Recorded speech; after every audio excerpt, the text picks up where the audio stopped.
Have you ever wished you could learn things so quickly that it felt like you had a secret superpower? Imagine mastering new skills, acing your exams, and achieving your dreams, all without spending endless hours studying. What if I told you this isn't just a fantasy? What if I told you there's a way to study so fast it feels, well, almost illegal? Hello, everyone, and welcome to English Journey, the channel dedicated to helping you grow personally while mastering English. I'm Celine, your host, and here on English Journey, we release new videos every day to help English learners like you not only improve your English, but also transform your lives. We believe that learning English is more than just memorizing grammar rules. It's about unlocking your full potential and building a brighter future. If you're ready to unlock your learning potential, hit that like button and subscribe to our channel right now. In this video, we're going to dive into some incredible secrets that will change the way you think about studying forever. You'll learn how to overcome common obstacles, boost your efficiency, and even master new skills in surprisingly little time. Stay tuned until the end for key takeaways and a short quiz to test your understanding. The number one reason students don't get top grades isn't always because they don't study. It's often because studying feels too long and tedious.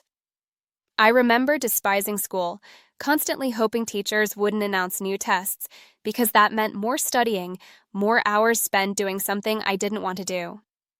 This feeling of boredom, tediousness, and daunting tasks often leads to procrastination. But what if studying could be quick, easy, and simple? Learning to study fast transformed my experience, turning something I used to dread into something enjoyable and efficient. This change helped me procrastinate less and get better results. So, how can you do the same? Let's explore. Chapter 1. Manage your expectations. Did you know your expectations can actually change your reality?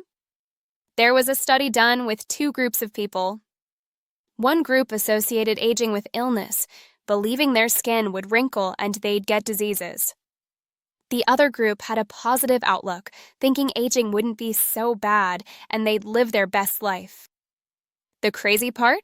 The group with negative expectations actually aged poorly, visiting hospitals more frequently and experiencing a worse quality of life. The positive group, however, aged well and truly lived their best lives. This shows how powerful expectations are. They can even affect your well-being and health. The same applies to studying. If you sit down thinking, oh man, this is going to take forever, it's going to be so boring, your study sessions will likely take hours and be boring. This negative perception can literally dictate how long it takes you to study. But what if you change that? Here's a powerful framework to try. The next time you sit down to study, say out loud, this task is only going to take X amount of time. Easy. As crazy as it sounds, starting with this positive outlook and telling yourself it will only take a certain amount of time makes you find ways to work quicker, be more focused, and become more efficient. You'll be surprised at how your brain adapts to meet your stated expectation. As David Robson said, by changing your perception, you can change the way you act. If you're tired of feeling average and tedious about school, it all starts with this simple change in your mindset. Chapter 2. You're doing too much. The 80-20 rule. Imagine you're a miner looking for gold. You dig and dig, that most of what you find is just regular dirt. However, in a small part of the mine, you discover a huge vein of gold that gives you most of your wealth. This is the 80-20 rule in action. It states that 80% of your results come from 20% of your efforts. In studying, there are gold nuggets, certain concepts worth more than others, often found in specific areas. The main reason studying takes too long is that we spend time studying everything. But here's a rule. You should only spend time studying your weak points or areas that will be heavily tested in exams. This means you don't need to spend time on your strong points, even if they're fun to review, because you're not learning anything new there. When you revise, focus on what will appear in exams, especially the heavyweight topics, to maximize your marks. The 80-20 rule also applies to how you study during your sessions. 20% of what you do gives you 80% of your results, while the remaining 80% only gives you 20% of the results. So, it makes sense to focus on that crucial 20% when trying to study fast. How do you find this important 20%? Ask yourself this question. If I only had 2 hours a week to study for this subject, what would it look like? This might seem like a ridiculously short amount of time if you're used to multi-hour study sessions, but it naturally helps you categorize the most important and non-important parts of your study sessions. For example, before I optimized my study sessions, I would spend a lot of time relearning, rereading textbooks and notes, then reviewing, and finally testing. But if I only had 2 hours, I would focus on doing past papers. Why? Because getting familiar with the exam structure and knowing what questions might come up is far more valuable than relearning everything. It's called revising for a reason, not relearning. Some people say, I can't just do past papers because I'm not actually learning anything. But studies prove that you actually learn the most through your mistakes. When you do papers, get things wrong, and review your mistakes, that's a more efficient way of learning than all other study techniques combined. It's not study or revision if you're not making mistakes, so you should focus your time on that. This means you're actively learning by identifying where you struggle, rather than passively reviewing what you already know. Chapter 3. Put a timer on it. This is a unique tip, but try timing your study sessions. Why? Firstly, a timer makes you acutely aware of how much time you're spending on the study session. You'll know if you need to speed up or slow down. Also, studies actually prove that when you time doing something, humans are just naturally inclined to try and get it done in the least amount of time possible. That's why speed runs exist, right? Secondly, with a timer, you can set targets. I want to get this task done in 1 hour. When the hour passes, you'll know if you were efficient or not. Think of climbing a mountain with checkpoints. By hour 14, you aim to reach checkpoint A. Without checkpoints, you wouldn't know if your pace was correct or not. You can start to do the same with studying. When I used to study poorly, I would never tell myself how long I'd be there. I'd just say, I need to study. And so, I ended up spending the whole day there, 8 hours. As we talked about, my brain started associating study sessions with being 8 hours long, which led to dread and procrastination. But the trick is to always set the time you're going to use to study to be something that's unrealistically realistic. Parkinson's law says that your task will always fill the dedicated time that you give it. So, although 1 hour might seem unrealistic, and you might think, oh my God, there's no way I can finish this in 1 hour, I used to think this as well. But when I actually gave myself 1 hour or 2 hours to do a task that would normally take 8 hours, you'd be surprised that I actually found I could get it done in that amount of time. Never underestimate efficiency, the flow states, and getting things done in the least amount of time. Don't believe me? Set up a timer for your next study session, and you'll be surprised about how efficient you are. Chapter 4. The Theory Overload Trap. Have you ever tried to learn something new by just watching tutorials, reading books, or listening to podcasts, thinking you totally get it, but then when it's time to actually do it, your brain goes blank? This is a common mistake called theory overload, and I think it's one of the most important things to know when you're trying to learn any new skill. It feels productive, but it's an illusion. The fastest way to learn any skill is to learn more slowly by balancing new theory with practice. Your brain has a limited amount of cognitive resources, like a computer's RAM. When you learn a new skill, each new piece of information takes resources to keep in mind and think about. If you try to learn too many things at once, you overload your brain's capacity, leading to what's called cognitive overload. This means your brain cannot actually learn the skills, no matter how much time you put into it. For cognitive skills like learning to learn, the act of learning itself requires a lot of mental resources to understand new information, process it, organize it, and create new memories. Adding even a few more things can quickly put us into overload. So, what's the best way? You should only ever be trying to experiment with one or two things at the same time. If you take in too much theory without enough practice, your brain won't be able to turn those new skills into habits. When skills become habits, your brain finds a more efficient way to do them. They require fewer cognitive resources. This frees up mental space to take in some new theory and turn those into habits. A good rule of thumb is, for every hour of theory, you should have at least 5 hours of practice. For example, if you have 5 hours of practice time, you would only be able to take in 1 hour of theory. If you have 20 hours of practice, you can handle up to 4 hours of theory. The key is to monitor how quickly new habits are forming. You'll know there when things feel easier and faster without compromising accuracy and consistency. Avoiding feedback is another huge mistake that guarantees an almost 100% failure rate. It's uncomfortable to know your mistakes, but it's the number one reason people stay bad at things. Without feedback, you're flying blind and might even reinforce bad habits for years. The faster you get feedback, the faster you learn. Useful feedback is clear, actionable, and timely. You can get it through self-correction, recording yourself. External feedback, like coaches. Or deliberate practice, focusing on one thing at a time. Experts are talking cheat codes. They see your blind spots instantly and provide a proven roadmap, saving you years of guesswork.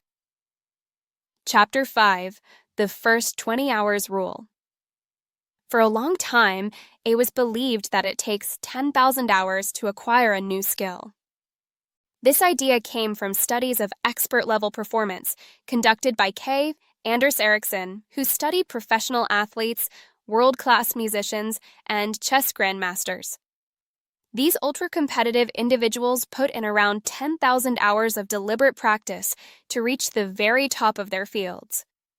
However, this message got distorted.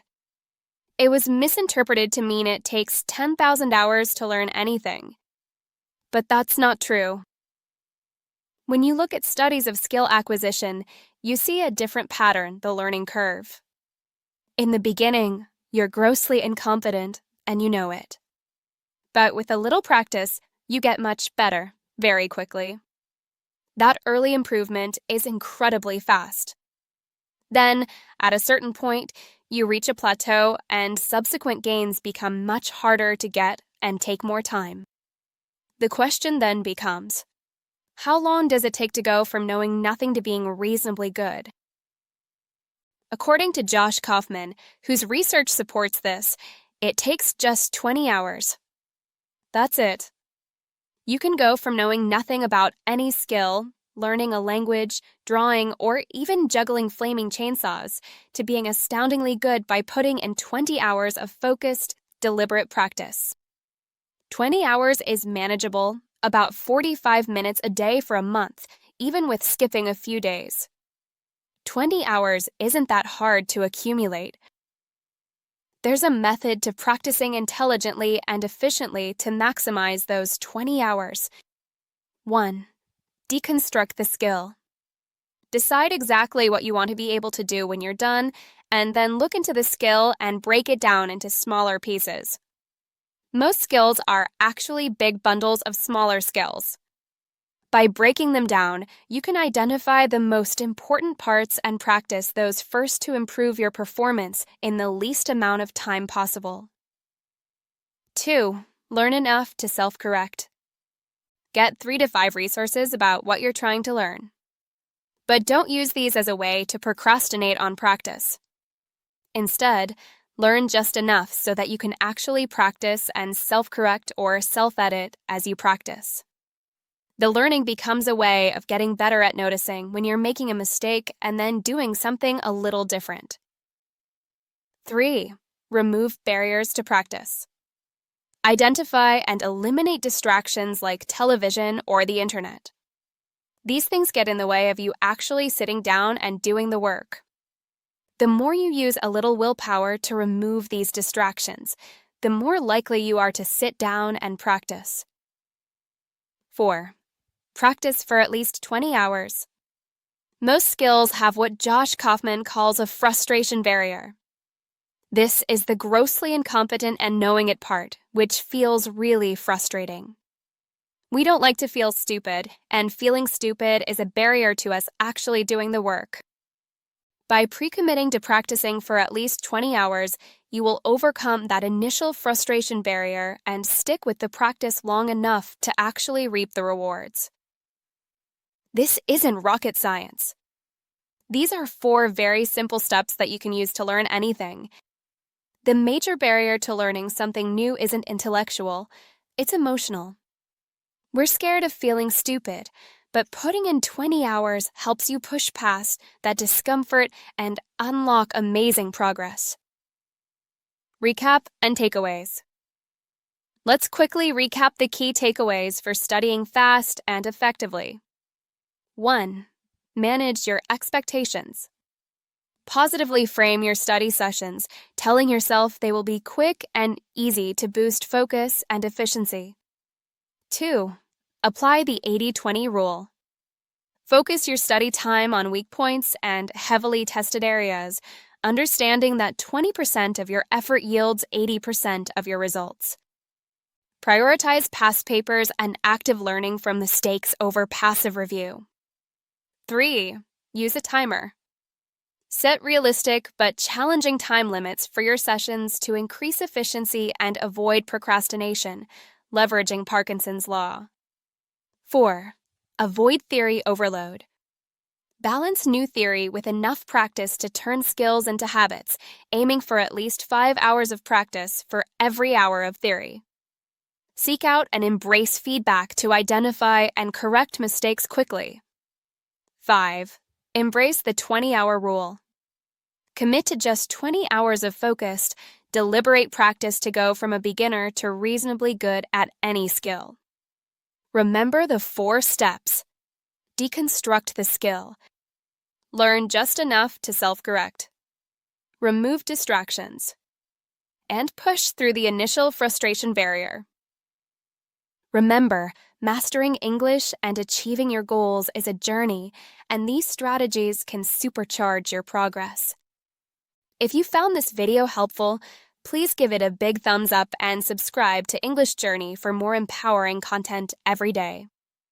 Your support helps us create more valuable resources for our community. Quiz time. Now, for a quick quiz to see how much you've learned. Try to answer these questions in your head, or even better, type your answers in the comments below. Question 1. According to the video, what is the number 1 reason students don't study? Question 2. What is the 80-20 rule in studying, and how can you apply it to focus your efforts? Question 3. What is Parkinson's law, and how does it relate to using a timer for your study sessions? Question 4. What is theory overload, and why is it a problem when learning new skills? Question 5. What is the 20-hour rule, and what are the 4 essential steps to apply it successfully? Take a moment to write your answers in the comments section. I'd love to see your thoughts and how well you've understood these powerful concepts. Learning doesn't have to be a slow, painful process. By changing your mindset, focusing on what truly matters, and practicing intelligently, you can learn faster than you ever thought possible. Embrace these strategies, stay consistent, and watch yourself transform. Your English journey and your personal growth journey are just beginning. Thank you for watching English Journey. Keep learning, keep growing, and I'll see you in the next video.